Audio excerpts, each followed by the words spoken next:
इस वीडियो में हम कन्फर्मेशंस के बारे में डिस्कस करेंगे, यानी कॉन्फॉर्मर्स के बारे में पढ़ेंगे। ओके, ये हमने एनसीईआरटी बेस्ड वीडियो बनाया। अगर इस वीडियो को देखने के बाद आप एक बार एनसीईआरटी से पढ़ लेंगे तो आपका ये टॉपिक तैयार हो जाएगा। तो देखिए कॉन्फॉर्मेशन होता क्या है, यहाँ हम लोग कॉन्फॉर्मेशन ऑफ इथेन पढ़ेंगे। तो देखिए दो स्ट्रक्चर को हम तभी कॉन्फॉर्मर बोलेंगे अगर आप सिंगल बॉन्ड, मतलब सोचिए इथेन कैसे होता है। इथेन मतलब आप कैसे लिख सकते हैं, CH3 ठीक है।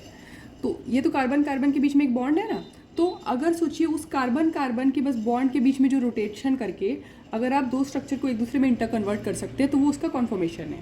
ओके, ये हमारा एक बेसिक डेफिनेशन है। तो कॉन्फॉर्मेशन का मतलब क्या होता है, ये जो दो स्ट्रक्चर होते हैं वो कॉन्फॉर्मर्स होते हैं, कॉन्फॉर्मर्स, या हम इसे रोटामर्स भी कहते हैं। ठीक है, दोनों एक ही बात है। अब देखिए, अब ये भी ऐसा भी नहीं है कि अब कार्बन कार्बन के बॉन्ड के बीच में रोटेशन करना एकदम फ्री है कि एकदम मस्त आराम से रोटेट करवा दे रहे हैं, नहीं, उसमें भी कुछ एनर्जी वो होता है, मतलब कुछ एनर्जी लगता है, एक छोटा सा एनर्जी बैरियर होता है। मतलब कार्बन कार्बन बॉन्ड के बीच में भी अगर आप रोटेशन करवा रहे हैं ना तो थोड़ा सा एनर्जी बैरियर होता है, जो कि हमारा होता है 1 से 20 किलो जूल पर मोल। ये बहुत कम होता है क्योंकि इससे भी बहुत ज़्यादा हो सकता है।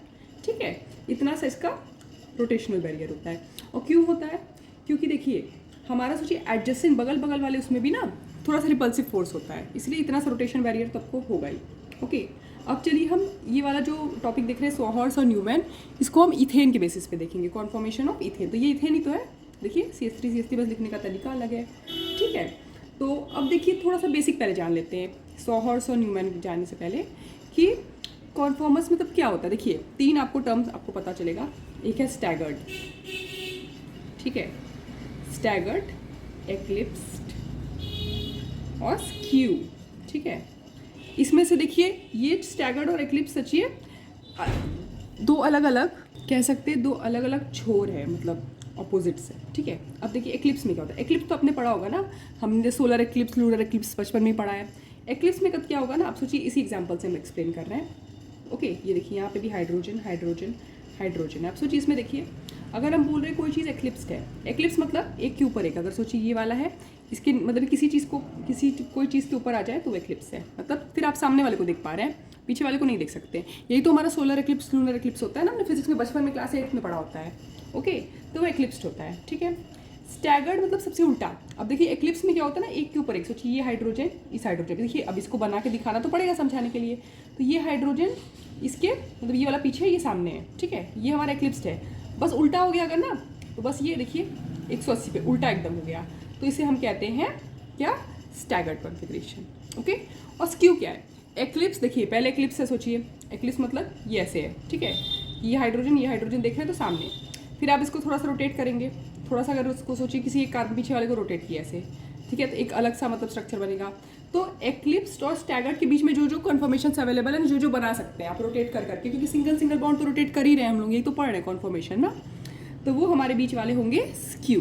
ओके, तो इस केस में देखिए सबसे ज़्यादा हमारा स्टेबल होता है स्टैगर्ड। क्यों, स्टैगर्ड में देखिए ऑपोजिट है, ये हाइड्रोजन ऑपोजिट है, तो सबसे ज़्यादा स्टेबल है क्योंकि टॉर्शनल स्ट्रेन नहीं होगा, रिपल्शन नहीं होगा बल्क की वजह से। ओके, और एक्लिप्स सबसे कम स्टेबल है, एकदम अनस्टेबल है। क्यों भाई, अब देखिए ना हाइड्रोजन सामने है तो बहुत रिपल्शन है, टॉर्शनल स्ट्रेन है, इसलिए सबसे अनस्टेबल है।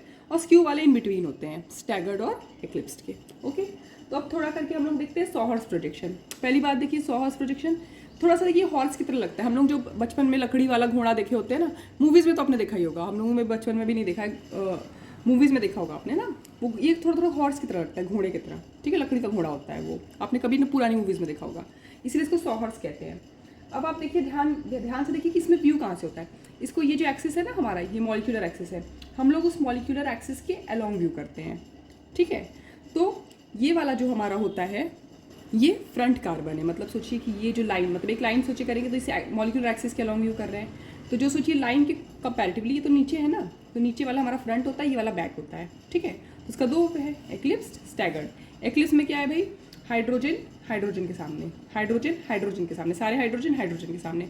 स्टैगर्ड में उल्टा, अगर सामने वाले कार्बन में, मतलब ये जो नीचे वाला जो कि फ्रंट कार्बन है, इसमें अगर हाइड्रोजन सोचिए ऊपर है तो स्टैगर्ड में पीछे वाले कार्बन पे हाइड्रोजन नीचे है, ये आपको ध्यान में रखना है।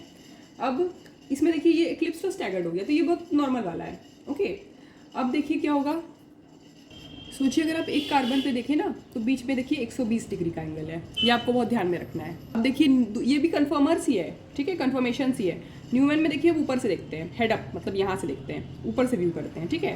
तो ये ऑब्वियसली, और जो सामने वाला होता है उसको एक पॉइंट की तरह देखते हैं। देखिए ये पॉइंट है ना, सामने वाला कार्बन, उसके पीछे वाला कार्बन, बाकी सब वही है। अब देखिए हाइड्रोजन और हाइड्रोजन के बीच में ये देखिए, ये हमारा एक्लिप्स्ड है। इतना तो पढ़ के हम समझ गए ना कि एक्लिप्स्ड है, क्योंकि सामने सामने है। ये हमारा स्टैगर्ड है और बीच वाले स्क्यू होंगे, ठीक है। तो स्टैगर्ड में जो हाइड्रोजन हाइड्रोजन के बीच में एंगल है ना, इसको हम लोग बोलते हैं डाईहेड्रल एंगल, या फिर इसको एंगल ऑफ रोटेशन बोलते हैं, या एंगल ऑफ टॉर्शन। ओके, ये एंगल को एंगल ऑफ टॉर्शन बोलते हैं।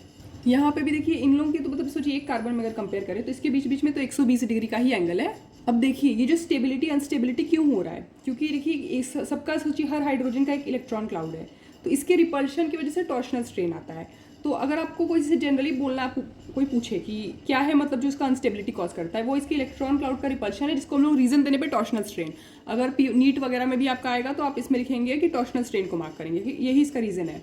अब उस टॉर्शनल स्ट्रेन की वजह से ही हमारा एक्लिप्स एकदम अनस्टेबल होता है, और स्टैगर्ड वाला हमारा बहुत स्टेबल होता है, और वो वाले बीच में आते हैं, स्क्यू वाले। इसीलिए सोचिए कि हमारा मॉलिक्यूल है जो इथेन का, वो प्रेफर करेगा कि वो वही स्टैगर्ड में रहे, क्योंकि स्टैगर्ड स्टेबल है तो स्टेबल ही रहना पसंद करेगा। अब देखिए, अब ऐसा नहीं है ना कि एकदम रोटेशन फ्री है, कि मतलब कार्बन कार्बन के बॉन्ड के बीच में फटाफट रोटेशन हो रहा है, नहीं, थोड़ा एनर्जी है। मतलब सोचिए एक से, अगर सोचिए एक्सट्रीम्स में आपको कन्वर्ट करना है, मतलब सोचिए कि अगर आप सोचिए एक्लिप्स्ड है, एक्लिप्स से आपको स्टैगर्ड में जाना है, तो एनर्जी लगता है 12.5 किलो जूल पर मोल, ठीक है। कंपैरेटिवली ये स्मॉल है, इतना लग रहा है कि किलो जूल है, अरे बाप रे, नहीं, पर ये कंपैरेटिवली स्मॉल है। तो मतलब क्या होता है ना कि एक दूसरे में इंटर कन्वर्ट होते रहते हैं।